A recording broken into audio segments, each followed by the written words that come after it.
In this guide, I'm going to show you how you can hide Instagram chats without deleting them. Before you do dive into this guide, make sure to like the video and subscribe to the channel with all notifications on. It really does help with the channel. It lets us know that you want more content like this. We'd greatly appreciate it. And if at any point throughout this guide you did have any questions, just ask them down in the comment section below and we can help you out further. I'm going to be doing my best to reply to every single comment down there.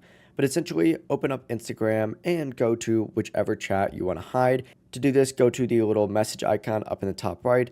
Find whatever chat it is. In this case, let's go ahead and say it is this chat right here. Essentially, go ahead and open up that chat and then select the chat name up at the very top. And from here, go ahead and find the options button right here, which is going to be either three dots or it's going to be a menu icon. Select that and choose restrict. It's going to pop up with an option right here. Go ahead and confirm by hitting restrict one more time. And your chat is now going to be hidden from this main chat menu right here. To actually view hidden messages, go ahead and just select this request icon right here and then hit hidden request. And you're going to see all these options within here. Find the chat, select it, and then open it up and tap on restrict to return it to your main inbox. It really is as simple as that. If you guys do have any questions, don't hesitate to ask us down in the comment section below and we can help you out further. I'm going to be doing my best to reply to every single comment down there. Have a great rest of your day. Peace.